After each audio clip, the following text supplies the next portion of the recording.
વેફરના packet જેવા હોય, માલ આટલો જ હોય ને હવા આખી ભીર્યું હોય. લઈ તેમ થાય આવડું મોટું પેકેટ. જો આ બધા કેવા છોકરાઓ મીંડ્યા ખાવા. છોકરાઓ તમે ગામડાના છોકરા થઈને આમ પડીકા ખોલો, મને દુઃખ થાય હો. એટલે ક્યારેક ક્યારેક ખાવ તો વાંધો નહીં, માખણ ખાવ, ઘી ખાવ, મમ્મીને કયો રોટલો બાજરાનો બનાવી દે. આ જેટલા છોકરા સાંભળે એને કહી દઉં, તમારે 50 વર્ષ વટવું હોય ને, જો 100 વર્ષ સુધી જીવવું હોય ને, જો તો આ પડીકા ન ખાતા. આ પડીકા ખાય ને 50 વર્ષ જ જીવે છે, હું ગેરંટી આપું છું હો. એટલે બહુ ન ખાતા, મમ્મીનું માનજો થોડું. તારે કંઈક બોલવું લાગે, તું તારે ઊભો થઈને બોલ, ઊભો થઈને બોલ, જે કેવું હોય. લોકોને ખબર પડે ને 21મી સદીના છોકરા કેટલા ટેલેન્ટેડ છે. ઊભો થા, તું તારું ઊભો થઈને બોલ, બધાને ખબર પડે કે કેમ કેવો જુવાન હિંમત વાળો છે. તું તારું ઊભો થઈ જા, પછી બેહી જાય પાછો ઊભો થા. કરા ફાઈટ છે હો. સાધુનો દીકરો છે તો એને કાંઈ ન કહે, પાગે લાગુ બાપુ. હા હા હા, એ કે સાધુનો નહીં, સાહેબનો. સાહેબ બાઈબને અમારે ફેર ન પડે. સાધુનો દીકરો હોય તો પ્રણામ. ના ના, એ તો બાળક છે હજી, પણ ક્યારેક ક્યારેક જ ખાવશો ને તો વાંધો નહીં. જો મમ્મી જે ખાવાનું દે ને એ દેવાનું. પછી મમ્મી બહારનું કડબડ કડબડ કડબડ કડબડ જો જામતા હોય તો મમ્મીને હાવરનો માર લેવો ધીમેક દે. ઈ સીધું પડીકું મંગાવે ને પછી તમને એમ એક બાજરાનો રોટલો ખાવ તો એ કાંઈ ભેળ પડે નહીં. મને તો પીડા છે. આ તો આ ઘરનો ડાયરો એટલે થોડુંક મારે હજી શરૂઆત બાકી છે, પણ આ કીધા જેવું છે. એટલે કહું મમ્મીઓને વિનંતી કરું, ગામડાના મમ્મીઓને પગ્યા લાગીને કહું, માવડિયું તમારાથી આખી ભારતની ધરોહર છે. ભારતનો જે નકશો છે ને, આમ કરીને અહીંથી આમ આમ કરતો કરતો આમ કરીને આમ પૂરો થાય, એ જે નકશો છે એ નકશો કાંઈ, એ તો ભૂગોળનો નકશો છે. હકીકતનો નકશો ગામડાના બેનું દીકરીઓ, ગામડાના બાપલા હોય, ભાભા હોય, એમણે ભારત બનાવ્યું છે. ભારત ગામડાઓથી ભારત બને છે, શહેરથી ભારત નથી બનતું. તો સભ્યતા આપણા હાથમાં છે. બાળકોને હું ખવડાવું, ગામડાને તે દાખલો બેહારવો જોઈએ કે અમારા છોકરા આજ ખાય. કોઈક દી ભીડ પડી હોય, ભૂખું આમ તેમ, તો પડીકા ભલે ખાઈ લઈએ, એનો વાંધો નહીં. કારણ કે આપણને ખબર નહોતી તો આવો ત્યાં સુધી તો ખબર હતી, પણ હમણાં બધા રિસર્ચ આવ્યા પછી ખબર પડી આ તો બહુ ખરાબ છે. નકર તો અમને બહુ ગમતા, અમે ઉલાળેલા છે. લ્યો ને, અમે ઉલાળેલા છે, ખાધેલા, એવી વાત નથી. પણ હવે જાયગા ત્યાંથી હવાર એવું આપણે ત્યાં કહેવત છે, તમે સાંભળ્યું છે. એટલે બેનું નહીં કહું, છોકરાઓને બાજરાના રોટલા, જુવારના રોટલા, મકાઈના રોટલા, ઘઉંના રોટલા વાંધો નહીં. હા, પણ ઓલું વધારે ખાય સારું. માખણ, મારા દેશના બાળકના મોઢામાંથી માખણની સુગંધ આવવી જોઈએ. યુવા ધનને કહું છું, માખણની સુગંધ આવી જોઈએ, દૂધની સુગંધ આવી. આપણે ગાયું માટે કાયમ બોલીએ છીએ, બહુ આપણે ગાયું માતાજીઓ છે ને આપણી માં છે, માં જ છે, બરોબર છે. અને રાષ્ટ્રમાતા માટે પણ અમે પણ અપીલ કરીએ છીએ એને ઘણી વાર, બરોબર. પણ હકીકત તમને કહી દઉં, રાષ્ટ્રમાતા ઘોષિત થાય ગાય માતાજી તો સારી વાત છે, હાલો. પણ ગાયનું દૂધ સિવાય હું ખાઈશ તો ભેહનું વારું વાંધો નહીં. ઘરનું હોય તો ભેહું હારી છે, કુંડીઓના તો આપણે ત્યાં સપા ખરા છે. એને એરું કર્યો એવી નીંદર આવે, ભેહનું દૂધ એક તાળી પી ગયા હોય. એ આપણી ભેહુંની તો ખાધું હોય ને ખબર હોય, એટલે એમાંય કાંઈ વાંધો નહીં. પણ એક નક્કી કરી કે આપણે એ જ દૂધ ખાવું, આપણે એ જ દૂધ ઘર ઘરાવ દૂધ જ ખાવું, એટલું નક્કી કરીને તોય ગાયું કે ભેહું કે તમને ભેહું તો જો કે છૂટી ન જ જડે, પણ ગાયું છૂટી ન જડે. મંડે માણસ બાંધવા, કારણ કે દૂધના ભાવ જ એટલા થઈ જાય. આ તો ડુપ્લિકેટ દૂધ જ એટલું આવી ગયું છે તો આપણું બધું કઠણાય છે માલધારીઓની બધાની. હા, એટલી ખબર નહીં હવે એ બધું ક્યાંથી આવે છે, કેટલા લીટર દૂધ છે ને એમાંથી કેટલા લીટર થાય, ક્યાં થતું એ આપણને ખબર નથી. હું આખા ભારતની વાત કરું છું. પણ ખેર, હું તમને વાત એ કરું છું કે આપણે ત્યાં ભારતીય પરંપરા છે એ અદ્ભુત છે, અને એ પરંપરાની પહેલી જવાબદારી માવડિયુંની છે. સંસ્કાર, સંસ્કૃતિ, ધર્મ, બીજું ત્રીજું, દીકરાને કોઈ તૈયાર કરે તો એ માં તૈયાર કરી શકે. આપણે હું જો જેસલ જાડેજા જે છે લૂંટારો કહેતા ને, આપણે લૂંટારો હતો, ચોર હતો, પાપી હતો, બધું હતું. જેસલ એક નહીં, તોરલે 3 નર તાર્યા. સાસટીયો સધીર, જેસલ જગનો સોલ્ટો, એને પલમાં કીધો પીર, બરોબર. હવે 3 ને તો સતી તોરલે જ તાર્યા, એવા બીજા કેટલાય ને તારી દીધા. એવા કેટલાય દાખલા છે કે સતી નારીઓએ કેટલા પાપી પુરુષોને ધર્મને કેળે લઈને પૂજાવી દીધા. એવા કેટલાય દાખલા છે. એક દાખલો એવો હોય તો બતાવો કે એક સ્ત્રીને સતમાર્ગે લઈને સતી બનાવી દીધી એક પુરુષ, એવું હોય તો મને કહેજો. હવે આપણે સતા થઈ ગયેલા હોઈએ હવે ગામ આખામાં, આપણે શું કરવાના હતા. એટલે એ વાત મારે કહી અને મારે અહીંથી શરૂઆત કરવી છે. વાત તમને હું એ કરતો હતો કે ઘણા માણસ છે એને સારું ન ગમે, નરહું હોય તો જ એમાં મજા આવે. અને છોકરાઓ છે ને એક અહીંયા આયોજકમાં જે વ્યવસ્થાપકમાં હોય ને ત્યાંથી લઈને ત્યાં સુધી કેટલા છે 3 ને 3 6 3 9 3 4 12 13 15 3 21 22 છોકરાને છે જ આ બાજુ લઈ લ્યો એટલે વડીલો હામાં હોય મને બોલવાની મજા આવે ને એ પાછા વાતું કરે છે તો 2 જણા કોક આવો આ બાજુ લઈ લ્યો આ કેમેરા બાજુ કામ થોડા હા ત્યાં લઈ લો બાપુ આ બાળકોને ત્યાં લઈ લો બાળકો એમાં શું છે એ હવે એને હા એમ એ હું હામાં મોજમાં આવીને વાતે સડી જાય પાછા વાતું ન કરતા બસ બસ એટલે હવે કોઈ વડીલો આવે તો આપણે સામે બેહારવા થાય મહેમાન કોઈ એવા આવે તો બસ અટાણના છોકરા એટલા ભાગ્યશાળી છે બસ બેસી જાઓ એ બાપુ જરાક કરા ફાઈટ છે એ નહીં સમજે કોઈનું અટાણના છોકરાને સમજાવવા બહુ અઘરા છે અટાણે કાંઈ બહુ કહેવાય નહીં છોકરાઓ એક મેળામાં લઈ ગયો ને બાપ છોકરાને તો મેળામાં ફરતા ફરતા ફરતા ફરતા ફુગાવાળાને રેકડી આવી બોલો ફુગા સગાવતા હવા ભરેલા ફુગા ઉડાડે આમ કોક બેન વેચતા હતા તો કે પપ્પા ફુગા લઈ દો તો બાપાને નહોતા લઈ દેવાય એમ કે ખોટો ખર્ચો કરો ને હમણાં ફોડી નાખશે એટલે કે આને ફુગો કહેવાય આ તો ફુગુડી છે ફુગો તો કે આપણા ગામમાં ન લઈ દીધો બોલો હા હા જો આમાં શું અમુકને જહ રેખા હોય ગામમાં એવા 2 ભાભલાઈ જોઈ જો જે એમ હોય હા બસ હવે રેડી બાપા ઈ ગદબ આમ જો અદબ વાળી ગયો કાયદેસર આવા બાપા જોઈ ગામડામાં 2 5 આપણા જૂના જમાનામાં 5 તમને ખબર છે ને હજી ગામડામાં હોય તો સારી વાત પણ બહુ નથી રહ્યું હવે તો ક્યાં મર્યાદા હગા બાપની નો રાખે કોકની ક્યાં જ રાખે બાકી 2 3 ભાભા એવા લીમડા મોટે વડલા નોટે બેઠા હોય ગામમાંથી કોઈ જુવાનને કે કોઈ બેન દીકરીને નીકળવું હોય ને તો ધ્યાન રાખવું પડે કેમ હાલાય નકર ઓલો સૂટો ગેડો મારે પાછું એવું ને પોતાનો દીકરો આખા ગામમાં કોઈનો દીકરો હોય તો એ ભાભાથી બીતા હોય આખું ગામ આવું જ્યાં સુધી હતું ને ત્યાં સુધી ભારતની સંસ્કૃતિનો વાળ વાંકો નહોતો થતો ભલા માણસ આ બહુ મોટી વાત છે મર્યાદા રાખવી એટલું પુણ્ય કમાણ આવે ને કે કોકના છોકરા એની મર્યાદા રાખે અટાણે એના છોકરાય નથી રાખતા એટલે હું વાત કરતો તો છોકરાને ફૂગો લેવાનું કીધું તેનો બાપ કે ફૂગો નથી લેવો આને ફૂગો કેવા આ તો ફૂગુડી છે ફૂગા તો કે આપણા ગામમાં એટલે કે કાંઈ થોડાક આગળ કે ખટારો લેવો બાપા જો કેવો સારો રમકડાનો હોય ને અરે આને ખટારો કે આ તો ખટારુડી છે ખટારા તો કે આપણા ગામમાં એવા 8-10 વસ્તુમાં જ્યાં જ્યાં જાય ને કે આને કહેવાય આ તો આલુ છે આ તો પપુડું છે એમ કરીને બધું પછી ઘેરે આવ્યો છોકરાને ખાર ખાઈ ગયો હા હમણાં બોલતા હતા ને એમ ખાર ખાઈ ગઈ સોફે બેઠો હતો એના પપ્પાએ કીધું કે જા તો પાણી ભરી આવ્યો તો જરાક મને તરસ લાગી બહુ તો છોકરાએ ના પાડી દીધું નથી ભરી દેવું પાણી તેને મમ્મી રોહડામાંથી આવીને ખીજાણી કે પપ્પાને એમ કહેવાય પાણી નથી ભરી દેવું ભરજે પાણી પપ્પાને સામું બોલેસ કે આને પપ્પો કહેવાય આ તો પપ્પુડી છે ઈ કે પપ્પા તો ઈ કે બધા જુનાગઢ ભવનાથ મેળામાં કહેવાનો અર્થ એટલો જ છે મારો કે છોકરા સામું બોલવામાં બહુ ધ્યાન રાખવું પડે પણ આપણી હોરઠની ધરતી છે ટીનમસ ગામ છે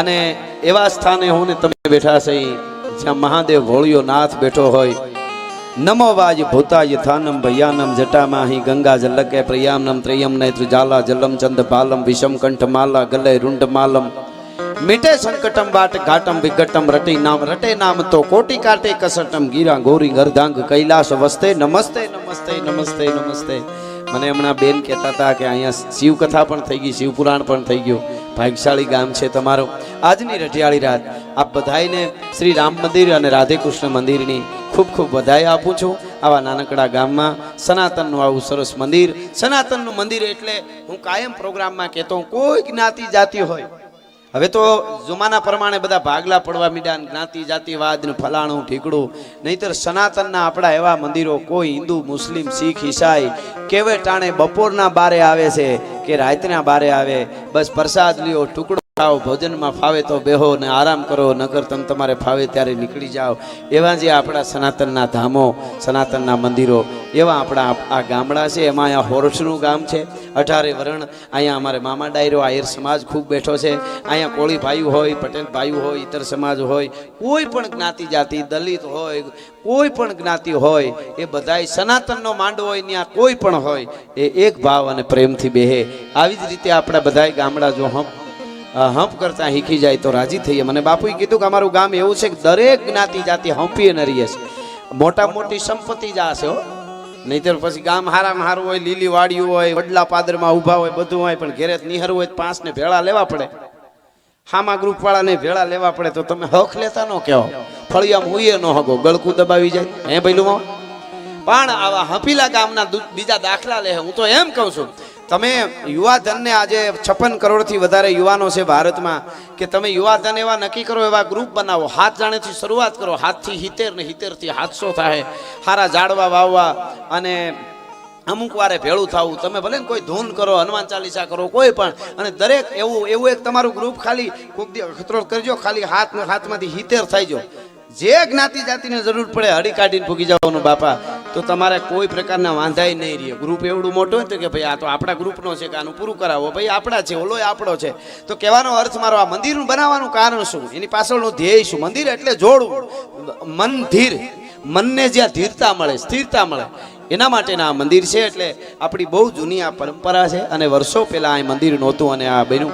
અમારે બટુક બાપુ છે, બાવલીઓ છે, સાધુ બાવા. એક તો બ્રાહ્મણ હોય, આપણે પૂજા કરતા હોય, કોઈ સાધુ કરતા હોય, એમને આપણા ગામ આખાની જવાબદારી છે કે જે ગામનો સાધુ કે બ્રાહ્મણ પૂજારી જે સુખી હોય ને, એ ગામમાં કોઈ દી કોઈ પ્રકારનું વિઘન ન આવી શકે. એ તમારે જ્યાં લખી દેજો, વિઘન ન આવી શકે. એટલે પૂજ્ય માળી માતાજી સાધુ સંતોને નમન કરી, બેને સરસ રીતે ગણેશની વંદનાથી લઈ અને આજ ગામના દીકરી છે પૂજાબેન ગોસ્વામી, સાધુના દીકરી છે, એને જોરદાર તાળીએથી એકવાર આપણે વધાવી સરસ વંદના કરી. હું હવે જે આવ્યો, હવે હું અહીંયાથી આટલી બધી વાતો કરતો મોટી મોટી, કે આપણું છે, નજીક છે, આપણું કહેવાય. હું જુનાગઢ રહું છું ને અત્યારે તો હું વંથલી તાલુકામાં જ રહું છું. મારું ફાર્મ એ શું, એટલે ફાર્મ તો વંથલી તાલુકામાં જ આવે. એટલે તો પાછા તમારે એવું ગણા કોકનું 2 જણા વધારે નહીં તો 5 જણા એવા હોય કે તમે એટલા બધા કરો છો, કરવું જોઈએ, તમારો શું ફાળો? તો મારો જાહેરમાં ન બોલાય, નકર કોઈ ન દીધો એવડો થાય, બાપુને પૂછ લેજો. એટલા પૈસામાં મેં હા પાડી છે ખાસ. હા, એટલે કોઈ દેખાડવા હાટું નથી કહેતો, તમને એમ થવું જોઈએ કે ના તમને આનંદ આવે એટલે કહું છું. આપણે ઘરનો છે, આપણો વિસ્તાર કહેવાય, એટલે નહીતર વાળી પાસે કે આ પાછા કીએ છે એમ. એટલે એ રીતે હું આવ્યો છું, હાવ બિલથી નથી આવ્યો, દિલથી આવ્યો છું. લઉં છું એમાંથી હાવ 50% આવ્યો છું.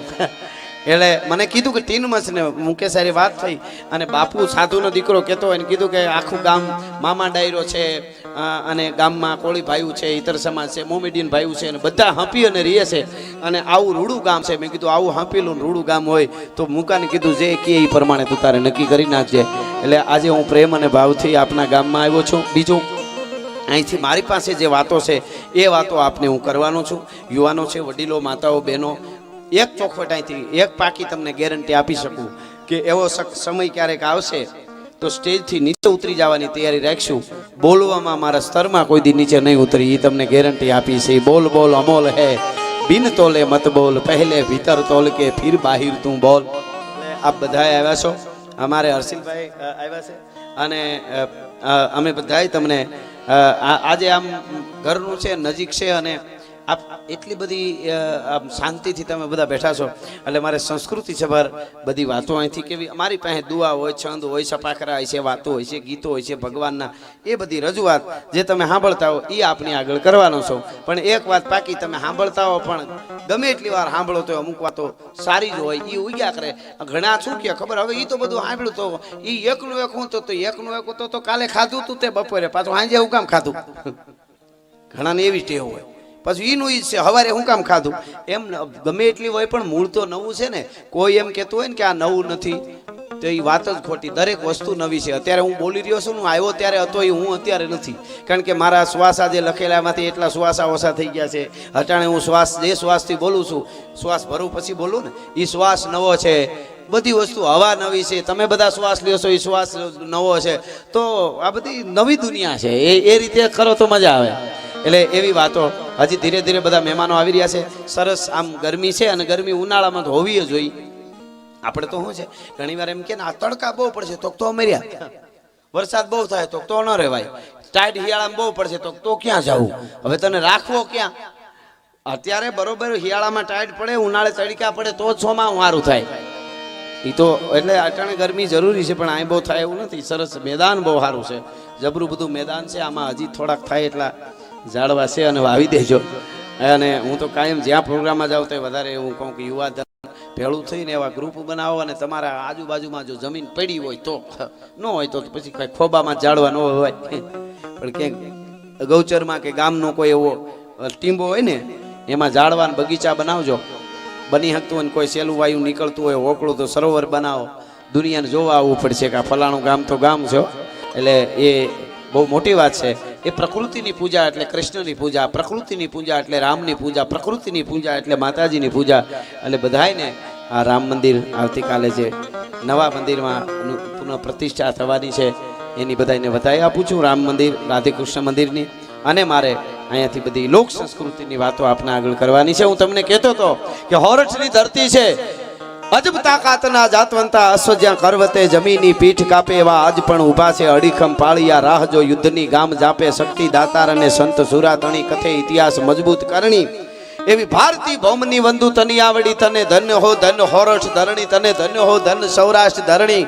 અને આપણું પશુ ધન કેવું તો કે ભગર ભેહું વડી હાથણી જેવડી ધેવનું જ્યાં સિંહ સન્મુખ દસ્તી અને ઘોડીઓ માણકી તીખી તાજણ સમી જાતવંતી ઘણી જ્યાં નિપજતી યુદ્ધમાં અડગ ત્રમ જૂટમાં ત્રાટકે વેગવંતી દિશે ચપલ હરણી ભારતી ભૌમની વંદુ તની આવડી તને ધન્ય હો ધન હોરઠ ધરણી. સોરઠ કહેવાય છે આપણી આ ધરતીને ગરવો. ગિરનાર એક બાજુ ગાંડી ગીર, આમ ગિરનાર, આમ સમુદ્ર હિલોળા કરે દાદો સોમનાથ, આમ દ્વારકા. આ આખો પટ્ટો છે એ પટ્ટાની વાત કંઈક જુદી છે. અહીંયા ભગવાન આવ્યા છે તો ભગવાનને દીકરા ખાંડીને ખવડાવવા દેવાનો વખત આવ્યો તો દીકરા ખાંડીને ખવડાવી દીધા છે એ વાત છે. એટલે એ વ્યક્તિમાં આપણે મળ્યા છે, ફરી ફરીને એની વધાઈ આપી અને મારે અહીંથી વાતો કરવી છે. હવે લોક ડાયરો એટલે શું? લોક ડાયરો એટલે લોક જીવનની વાતો. મેરુભા બાપુ આપણું છત્રાવા, મેરુભા બાપુ એમ કહેતા કે લોક ડાયરો એટલે પ્રૌઢ શિક્ષણ છે. ભણી લીધા પછી પણ જેની જરૂર પડે એ પ્રૌઢ શિક્ષણ લોકોને કંઈક મળે છે. હવે એ જીવતર જીવવું પડે એને આ બધું લાગુ પડે. નાથ મોરડા કાઢી નાખે એને કાંઈ લેવા દેવા નથી.